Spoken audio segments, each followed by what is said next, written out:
এই যে সামনে রমজান আসতেছে না, রমজানে সাহারি খাওয়ার সময় ট্রাই করবেন, দোয়া কবুল করবে কে? ওই টাইমে দোয়া কবুল হয়। যার যা লাগে, আল্লাহ ব্যবসা মন্দা, আল্লাহ তুমি ব্যবসা লাভজনক হওয়ার তৌফিক দাও, আল্লাহ তুমি আমারে অনেকদিন ধরে সিঙ্গেল আছি, ডবল করে দাও, কবুল হয়ে যাবে। এই মেয়ে, এই দোয়া করা লাগবে না? মনে রাখবেন, নেককার স্ত্রী, নেককার সন্তান আল্লাহর কাছে চেয়ে নিতে হয়। নবীরা চেয়ে নিতেন, যুররিয়া সালেহা নবীরা চেয়ে নিতেন। আল্লাহ পাসপোর্ট দিয়ে রাখছি, জাপান যাব, আমেরিকা যাব, আল্লাহ ভিসাটা হয় না, আল্লাহ শেষ সাথে চান, কবুল করবে কে? তাহলে একটা টাইম পাইলাম, তাহাজ্জুদের টাইম, ঠিক কিনা? 2 নাম্বার ক্বাবলাল ইফতার, ইফতারের সামনে রেখে দোয়া কবুল হয়। বিশ্বাস হয়?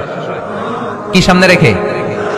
সামনে ইফতারি বসে থাকি আমরা, তৃষ্ণায় সারাটা দিন, ছাতি ফেটে যায়, আল্লাহ দেখে, দেখতে দেখতে আল্লাহর একটা সফট কর্নার তৈরি হয়। এটাই সুযোগ কাজে লাগানোর, ঠিক কিনা? মুমিন যোগ্য